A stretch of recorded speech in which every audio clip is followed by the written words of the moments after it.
Hi everyone.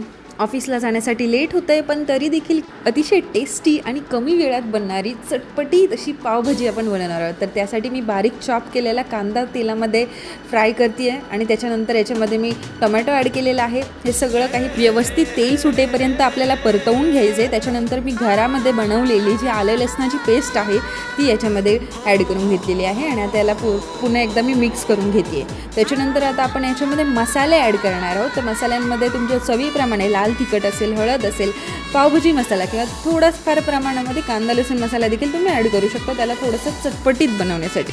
आता हे सगळं आपल्याला मसाले तेल सुटेपर्यंत याला हलवून घ्यायचं आहे आणि एकीकडे मी सगळ्या भाज्या ज्या आहेत पावभाजीसाठी लागणाऱ्या त्या कट करून पाण्यामध्ये वॉश करून ठेवल्या होत्या. तर या सगळ्या भाज्या आता मी कुकरमध्ये ॲड करून घेतलेल्या आहेत आणि हे सगळं पुन्हा एकदा आपण व्यवस्थितरित्या मिक्स करायचं आहे. मोस्टली घाई गडबड असेल किंवा अर्जंटली फास्टली असं चविष्ट असं काहीतरी बनवायचं, अचानक गेस्ट आले असतील, त्यावेळेस ही पद्धत जी कुकरला पावभाजी बनवण्याची आहे ती तुम्ही नक्की एकदा ट्राय करा. शेवटी याच्यामध्ये पाणी ॲड करून बीटरूट मी याच्यामध्ये ॲड केले, त्याच्याने खूप चांगला कलर येतो. वरून पुन्हा एकदा पावभाजी मसाला आणि बटरचा क्यूब ॲड केला आणि आता कुकरला 2 ते 3 शिट्ट्या घेऊन आपली पावभाजी तयार झालेली आहे.